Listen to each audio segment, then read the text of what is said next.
So I just went to Africa for the first time in my life a month ago, Yeah. and went to East Africa to the Seychelles and went to South Africa near Durban to the Zulu lands. Sounds like you have some experience in Africa as well. So how did running a flexible workspace in Africa prepare you for launching your own in the UK?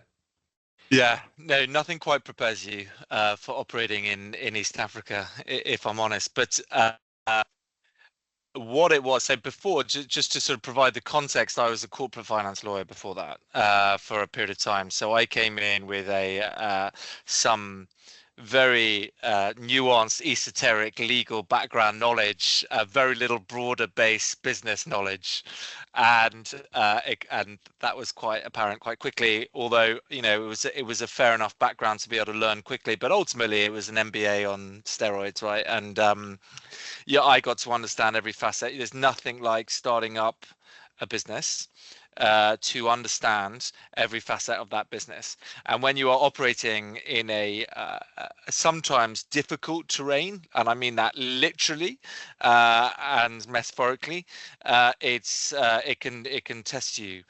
And you need to know 360 degrees about every aspect of the business. So from finance to commercial to compliance to product to design, everything you need to know.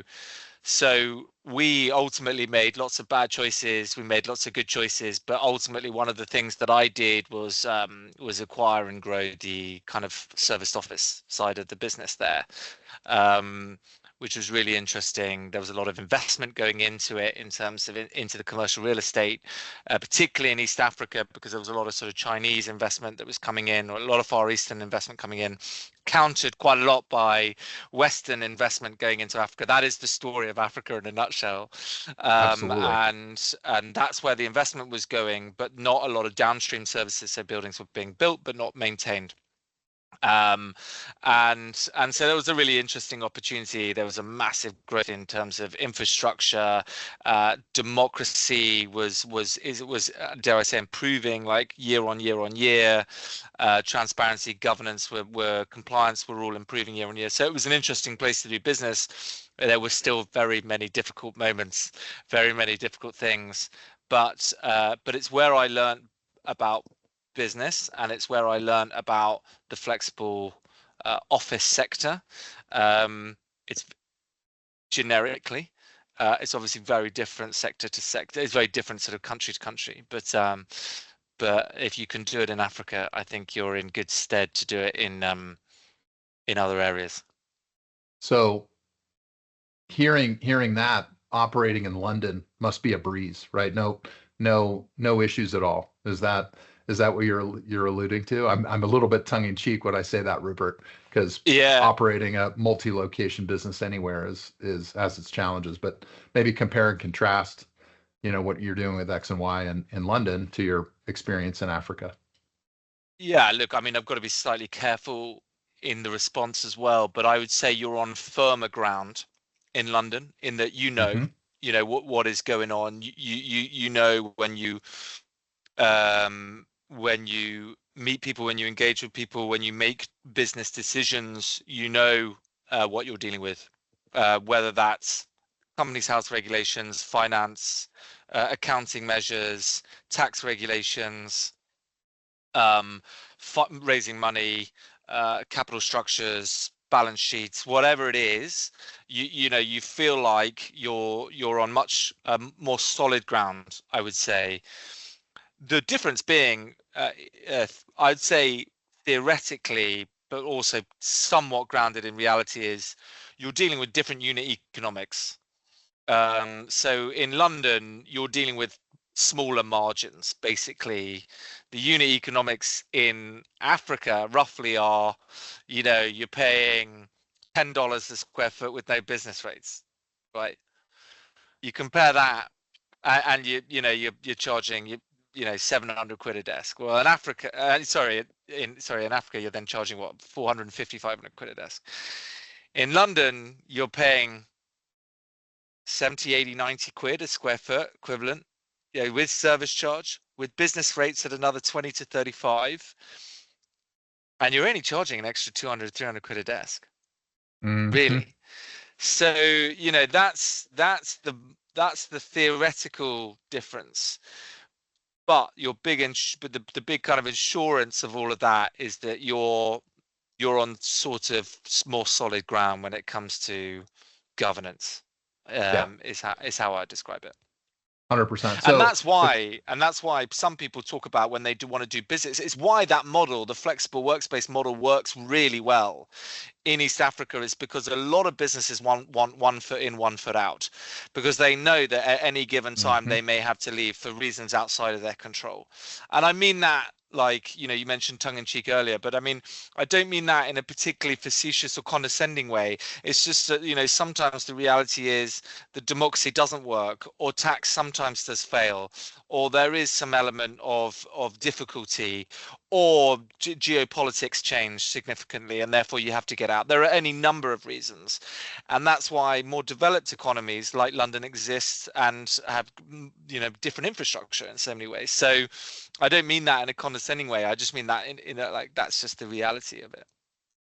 No, I mean, Instant has a great history and great present of helping large corporates open up new offices in South Africa and Yeah. you know, in Asia and in Latin America. And we see that, it's a real selling point for Flex, meaning that the managed product in that case, 5,000 square feet and up for a single tenant, to be able to mitigate some of the risk that's just inherent in those markets, right? So I think you're nailing the value prop, I think, for Flex and call it developing economies. That makes sense. Yeah, exactly. And so that's why there are a lot of obviously larger companies. When we work with the Halliburtons, the Siemens, the European investment banks of the world, that now looking for a greater amount of flexibility. And there wasn't a lot of provision for it in Africa, which, amongst other things, was the opportunity. Now, obviously, I also want to say that I am using the word Africa, which is a continent. Every country is entirely Right. different. And that was Oh, part of the right. challenge. That was part of the challenge, was that every country had its different rules and regulations, particularly in terms of setup and ongoing. I mean, South Africa is a very different market from Mozambique, even though they Yeah, share a border. So just to put that out there. absolutely. So let me ask you about the UK now, because you've got locations, mostly in London, but throughout the UK. For many operators in the room when we met in London, Yeah. 2023 was headed to be really a high watermark for occupancy, profits, success. Not for everyone, but I think a lot of really good feelings about how the business was going. How was it for X and Y in 2023? Looking back on it now. I mean, it was an unbelievable year for expansion. So 2023 was an outcome of the build up from 2020 through 2022, which obviously sounds obvious, but what I mean by that is that we had done a lot of business development over that period during lockdown and COVID in particular, when other people weren't necessarily on the business development train, and we were, and therefore we developed and built out significant number of buildings over that period that all seemed to converge into 1 or 2 months that they all seemed to open. So we opened about, and for a small, bear in mind, it's a small business at the time.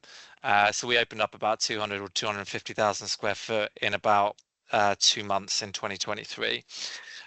So it was, pedal down 200 miles an hour, trying to build out a business and infrastructure at the same time, because obviously we have to think about this from a design, operational, sales, marketing, commercial, finance perspective, and trying to build out each of those elements within a business whilst winning and fitting out and opening new sites was a massive year for us, and to be honest was really stretched us, which is why 2024 has been very different. It's been a lot more about consolidation, but it was a fantastic year. It was definitely a watershed moment for X and Y 2023, and reflected, I think, a little bit about the opportunity that came out of COVID. It felt like it was 2 steps back, but for us, about 16 steps forwards, and that was really exciting. has put us, firmly on the map as a brand, as an operator, and I think has led to us continuing growth, continuing to operate high level service, wider amenity in buildings, and really decent occupancies. So yeah, it was a great year. So thanks for encapsulating 2023, and it sounds like it was multifaceted, to say the least. Yeah. What about the first 6-7 months of 2024? How is that going for X and Y, and yeah, kind of at the midway point of the year? Yeah, so coming into COVID, we had 100,000 square foot. Coming out of it, we had 430,000 square foot. So for us, it was about consolidation. What we're very much as kind of what we refer to as a mission-driven business, which means that a lot of what we do is around the DNA and the culture that we try and drive at X and Y. We, like I said earlier, we fully stretched that in 2023, which was inevitable because we were doing so much, including hiring. We hired, for us, we hired nearly 65 people in about 5 or 6 months. And when we're trying to provide best-in-class service and products at the same time as being an amazing business to work for, and creating that DNA, it's really difficult to do. So 2024 has been very much around consolidation for us, both from a cultural perspective, keep it simple, go back to understanding our people better, what drives them, and being able to support them in their own development. At the same time, making sure that our products is as good as it should be, the standards are as good as they should be, the levels of service are as good as they should be, and our member engagement is at the highest level. So it's been a welcome relief that we've done, in comparison, not nearly as much, which has allowed us to actually create a more ongoing, sustainable, long-term business, which has been the aim, which is really good. Yeah. So to that, you launched what appears to be kind of a new product, right? So you've added some new locations in 2023. You're consolidating back and refining the operations, but you've also launched a club space product that feels like it's emerging in your business. So describe maybe how that product or space differs from the kind of, call it the core workspace product that you have. Yeah. So X and Y now work on all amenities across buildings. So we quite like the idea of operating a single platform for all tenants in a building on behalf of landlords. So whether that's front of house, events, meetings, workspace, or in this case, club space, which is essentially a food and beverage run space where people can enjoy as an amenity and have access to event spaces within that space, have access to high-end meeting rooms where you would go for an entire day, but also to club membership. So we felt that a lot of people traditionally wouldn't have joined members clubs because they were too exclusive, but work was boring. And so we tried to tap into the idea that people were now looking at their office post-COVID as a proxy for culture. So 3 to 4% unemployment rate in the UK. There's a real battle for talent. There's naturally a very hybrid work environment that's going on. So how do employers and companies use the office to not only garner better talent, but also encourage and enhance it at the same time as running a hybrid work mentality? And so the office quality, the amenity that you are offering is now like higher and higher. It's like it's on a pedestal more than it ever was, where you could have just got away with providing some desks and some chairs. So the club space is really an opportunity for people to be able to come in, be sociable, be what I think work should be about, which is to have fun, to mentor, to engage, to convene, all around this idea of food and beverage, which is what we all convene around typically outside of work. So why don't we convene around it in some element at work? Why don't we have fun? Why do we come in just to sit at a desk and work 9 to 5? Why don't we come in to learn about what the business is doing, to then all let our hair down as a social over a gin and tonic or a beer or whatever it is, a non-alcoholic cocktail. And I think work and fun need to combine, and that's what we've tried to do with Club Spaces, essentially. So given this audience is going to be a lot of operators, right? They're probably asking, well, do they sell desks in that product at all, right? So I'll ask that question. Are there even desks available in that product? Okay. No. Well, that says a lot. That says a lot about the modality that you're trying to react to. That it's face-to-face meetings. It's meeting over a meal. That type of thing makes a lot of sense. It can be as much for the CEO as it is for the graduate employee, right? So you can have somebody having an M&A transaction at the same time as you can have someone who's having their onboarding over a beer. Like they are spaces for everyone based around kind of social engagement. Yeah. I mean, there are, and this will lead into this next question, which is around essentially the change in occupier preferences, right? So there's some things we can do as providers of space that guide, that, but I think, and guide those preferences, but mostly I think we're anticipating and reacting to those, which a couple things that have stood out to us in our business is how important it is for young employees to have a place to go, right? How important it is to get mentored and connect to a boss, to a senior leader, and that drives office behavior a lot. So it sounds like you're anticipating some of those needs, but what other preferences are you really trying to react to with X and Y, especially given most of your growth has now been in this post-COVID era? So you seem really well positioned to capture that. But tell us more about the preferences that you're reacting to. A lot of it is CEO narcissism, in that I quite like the idea of coming in and having fun at work. I don't want to come into work to sit at a desk. I want to come in to go and sit on a sofa, or to have the option to go into a meeting room, or to have the option to go into a phone booth, and at the end of the day to be able to meet with the team and have a drink and share a bite to eat, right? Yeah. That for me is work, and I might throw in some exercise in there somewhere, right, if I can. And I'm not saying that that's for the same for everyone. I'm not saying that is the way everybody works, or it is the way to work. But for me, it's I wouldn't say it was unproductive. And so a little bit of me places that blueprint on top of everything that we kind of do.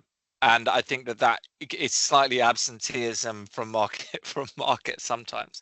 However, what I can say, because I think I've been in this for long enough, and we've seen long enough of this, is that ultimately every employer wants amenity.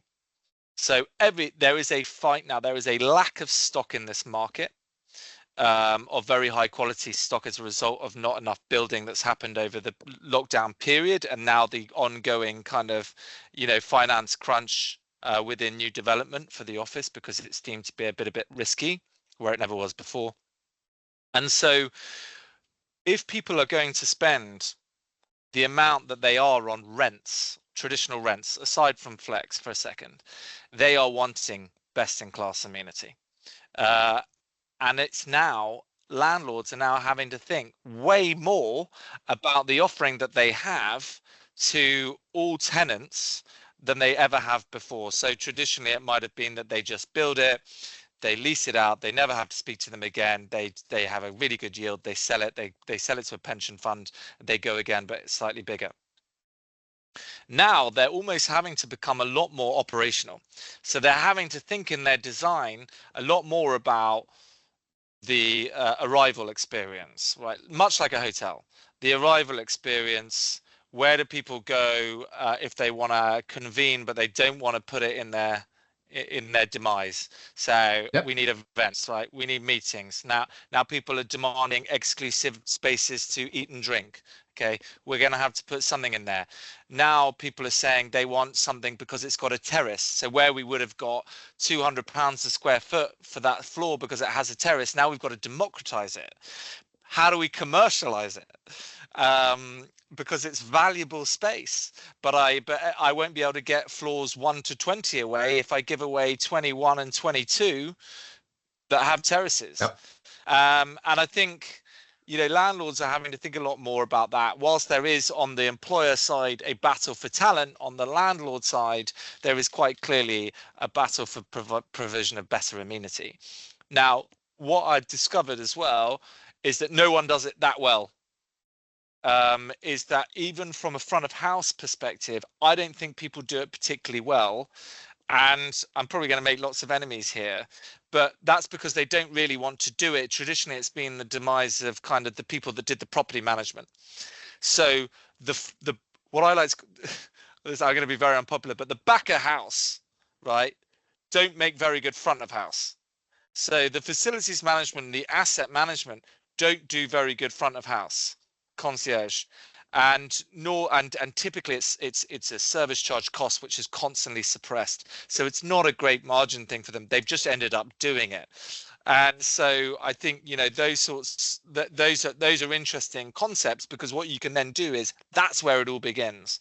Because if you can create that journey right at the beginning for all elements of a building, from the flex workspace to the interaction with the tenants, including the agents that's selling those leases, to the club space, to the event space that's on there, you've got a single platform that is run, so that if you ring up and you say, oh, I've got a problem, you're not going to be told, oh, sorry, you've reached the wrong person, you've got to speak to someone else. It's one connected platform.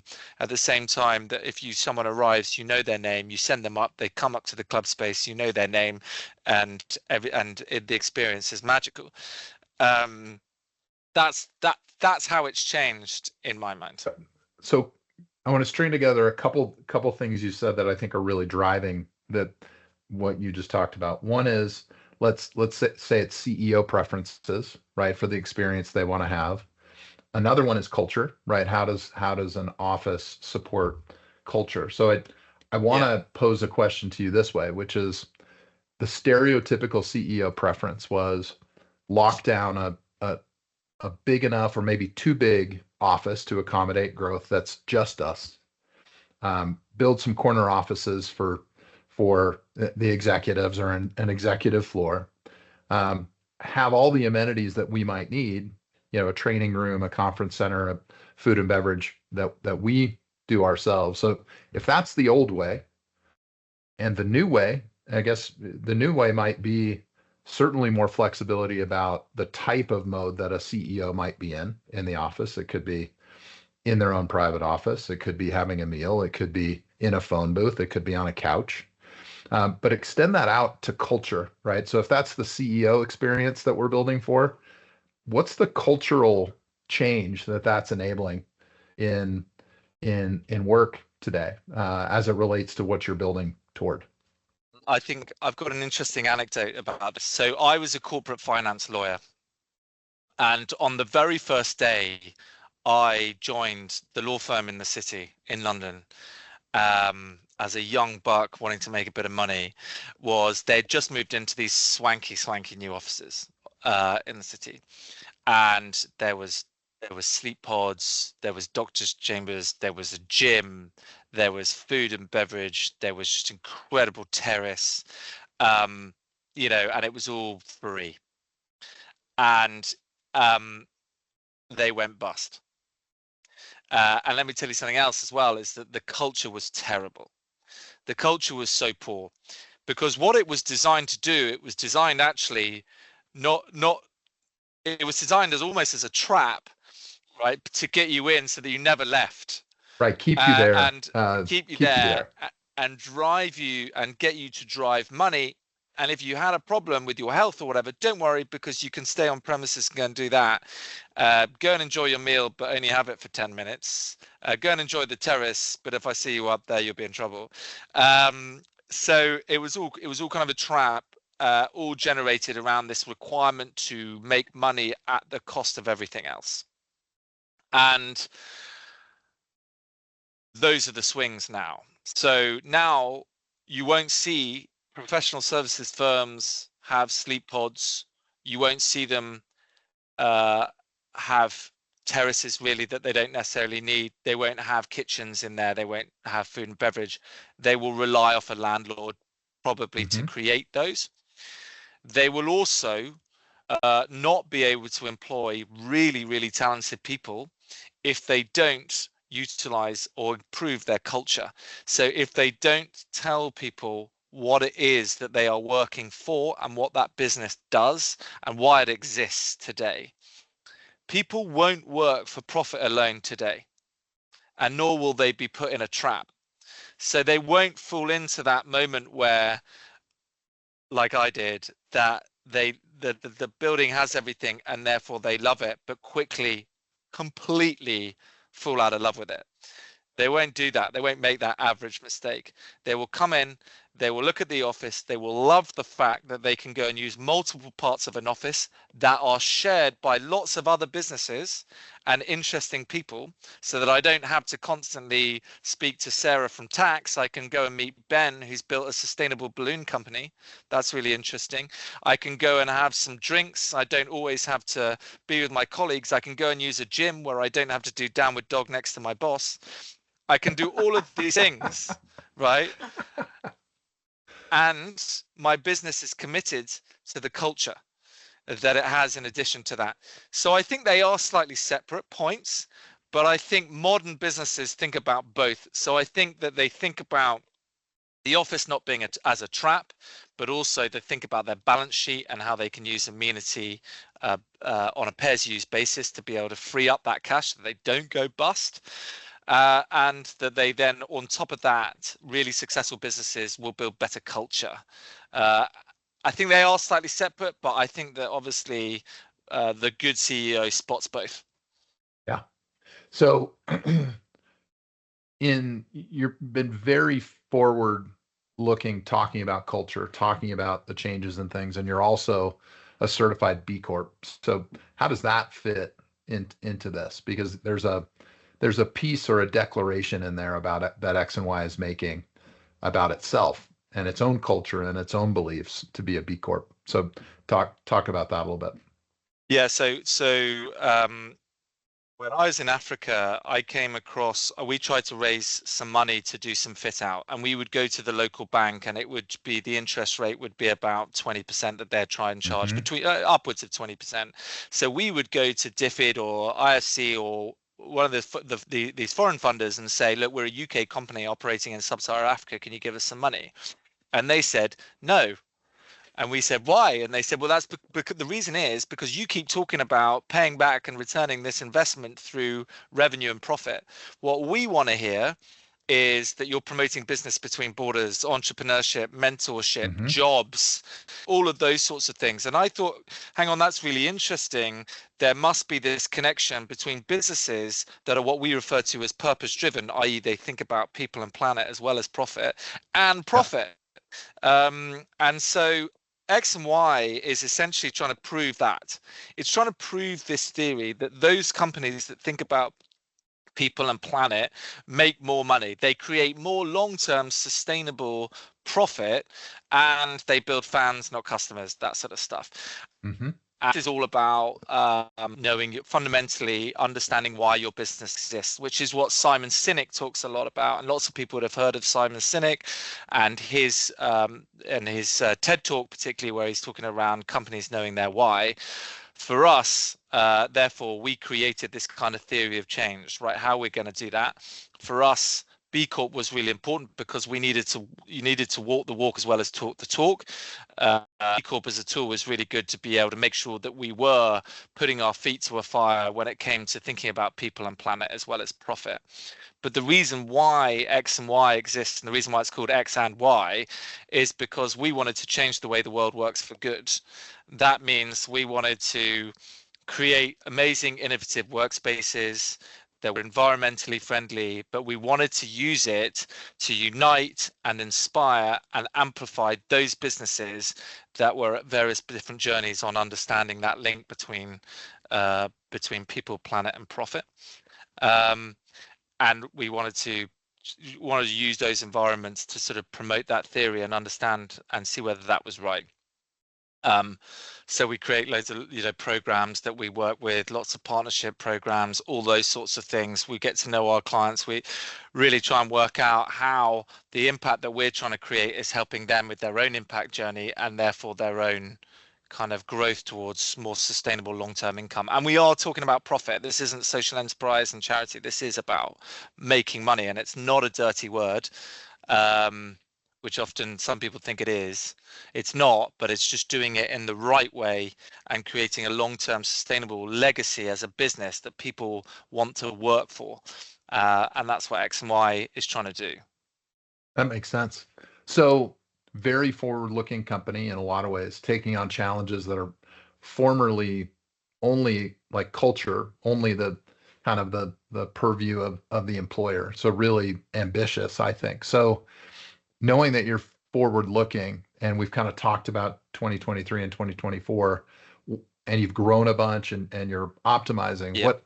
what do the next 2 years look like for X and Y? Both in terms of how you're seeing, how you're meeting occupier preferences, but also just the growth of the business itself. So I think the business will continue to grow into new sites, will continue to operate across the UK principally. I think we'd love to go ashore in due course, but I don't think that'll ever happen in the next 2 years. So growth through existing ways, so workspaces, club spaces, events, meetings, all of those sorts of things we continue to do. I think there's going to be some interesting interactions on technology. So I think the role of AI over the next 2 years is going to be really interesting. I don't want to delve too deep into that tunnel, into that hole, because no one really knows, which is part of the interesting thing. But its growth is so quick, and that trajectory is so fast that we're all going to have to be ready to take it on. And I'm already starting to see it in terms of kind of sales and the robots, the responses that people are using to be able to generate quicker and better responses to brokers, agents, clients, direct inquiries out into the marketplace itself, digitally mostly as well. So that's really interesting. I think there's going to be, I hope there's going to be a bit more capital finance into the industry again.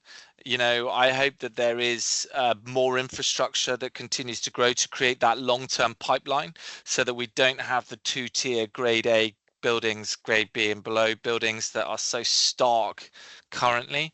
But I think that X and Y itself will just continue to create a kind of integrated set of sites rather than a bunch of individual sites. That's kind of the big thing for us. That's where we thought that WeWork had done really well in particular, was that, that all access pass, the commitment that once you're in one, you could access a lot. I think that's really interesting. And I think that there's massive demand for that across the UK. So as we grow across the UK into multiple gateway cities, we want to give all of our members the opportunity to be able to use all of the amenities across the country, and that includes those club spaces, which is super cool. So that's you've talked a lot about how the world of the landlord is changing, right? And you haven't directly addressed, but I'll kind of close that gap. I mean, you're providing more holistic solutions to landlords now, not just operating a serviced office inside their building, but but activating food and beverage and so on and so forth. What's happening in the Americas where I sit is a lot of landlords are resisting that change and kind of saying, look, we're hoping for a traditional tenant. Our lenders would prefer that. And we released some data this week that said basically of 1,000 closed co-working centers that we've tracked, only I think about 18% of them have actually been filled with a traditional tenant, meaning if you've got this built out space in a building, it's probably not going to go back to what it was before. But that also some of the less than half of the closed centers have actually been reoccupied. So there's this kind of glut in the market, and to a certain extent, it's true in London, of pre-built spaces that need a little bit of work but are closer to being ready for the market that are just not being filled. So first of all, that represents, I think, an attitude by the landlord for one. But what are you seeing in the London market with this dynamic? Because our belief is that for the industry to advance, we have to suck up this extra supply, and more landlords have to get in the game, even if they may not want to. Completely. I think you've got two tiers in London, maybe even three. But I think you've got those buildings that are brand new, that are EPCA, that are best in class, that have phenomenal amenity, technology, everything you could ask for.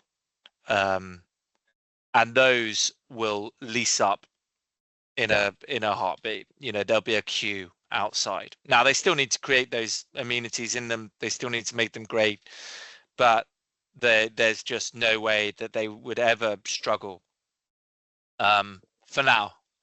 And then I think you have those that are in great locations that may be an EPCC, maybe a B at a stretch, but they struggle a lot more because there's not as big as market for them as there was before, purely, I think, because that there's not as much office take up. Basically, I just think there's a slightly smaller market. On top of that, I think a lot of people, the flex side of that market or portion of that market is growing within it as well. So they have to think a lot harder and outside the box in terms of what they want to do.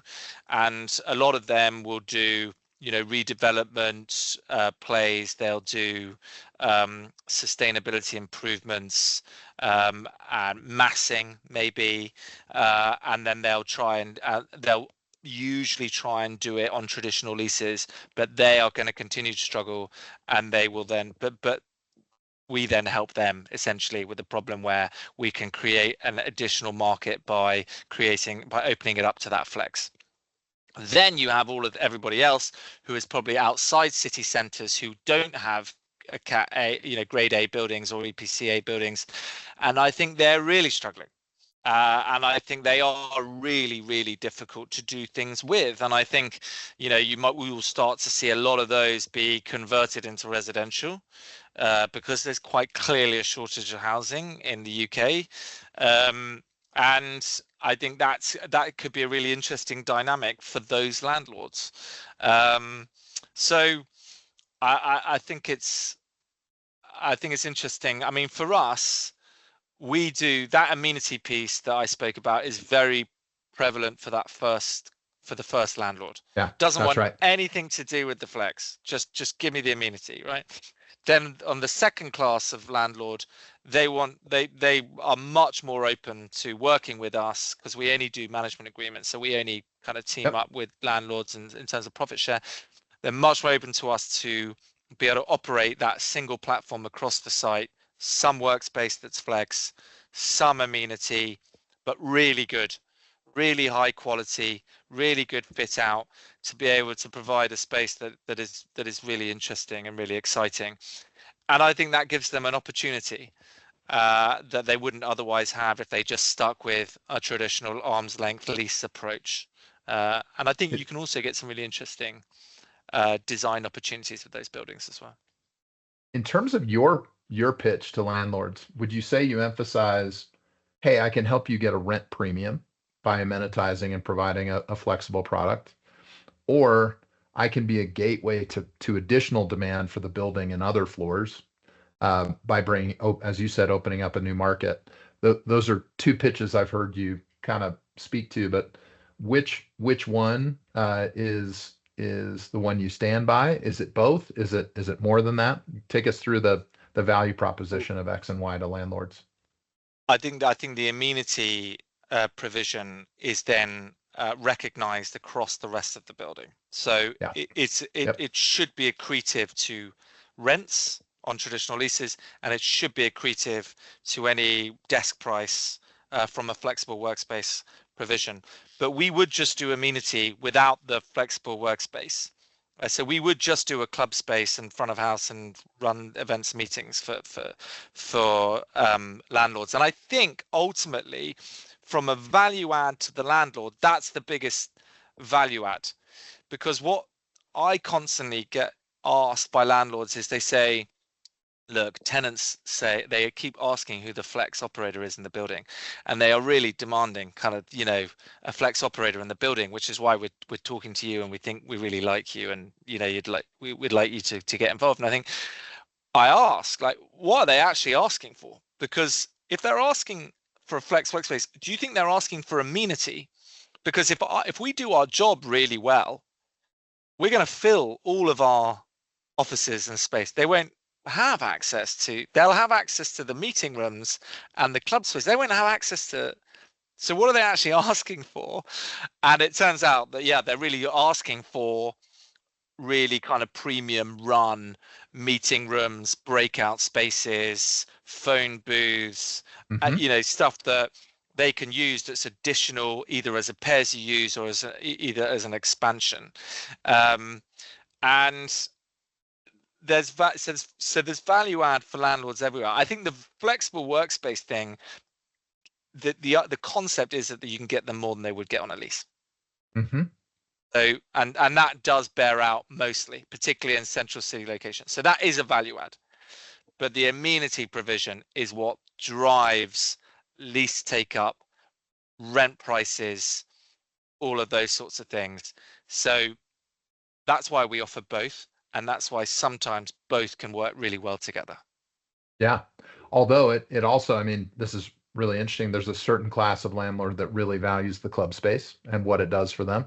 Yeah. And there's a certain class of landlord that really values the rent premium and what that does for them. So that's what I mean. Sense. I mean, ideally they have both, right? So for us, the ideal situation is they go, we really value the amenity because we think we can get an extra £3 a square foot on our leasing up. We really value the flexible workspace because we think we can get an extra £6 in returns from that. 100%. So yep. You get a win-win because you get the extra cash, which hopefully does, and on a management agreement, hopefully doesn't impact the valuation of the building, and you get the increase in the rentals because your amenity is incredible. And so there you go. You can get a win.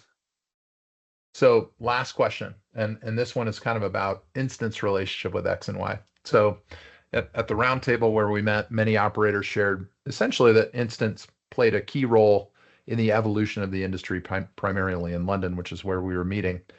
What would you like to see Instant do in the future? Because we've framed a future where occupier preferences are changing, the built environment is changing, the landlord profile is changing. What would you like to see Instant do in the future to become an indispensable, or continue to be an indispensable part of the growth of the industry, primarily in London? Instant is an amazing convener.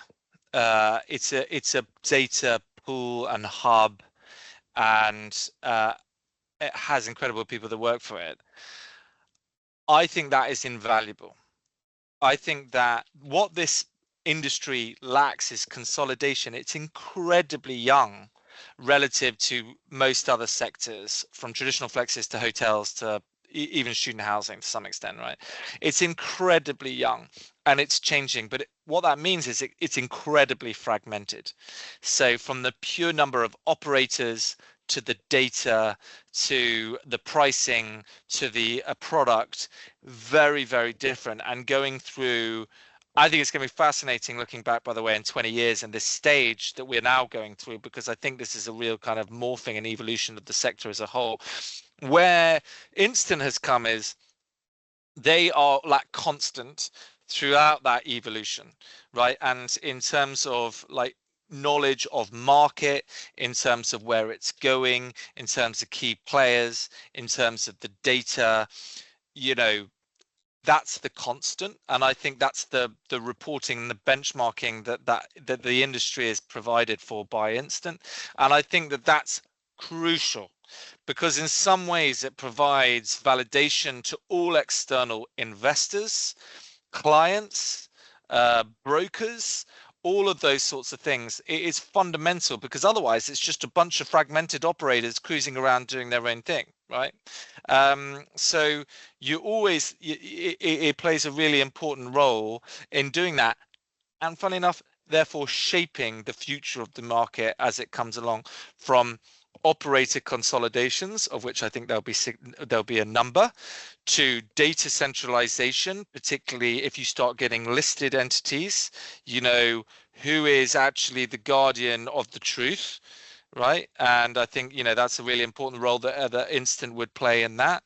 And also a gateway to clients and what they're looking for, and the right operator introductions that they're looking for, rather than just you know, a generic SEO and find it on a website and hope that it's good, because every business is unique and every solution is unique. So I think it's a really interesting time for Instant, and I would love to crystal ball it in 20 years time and see how Instant have played a really important part in a really big change in this whole sector.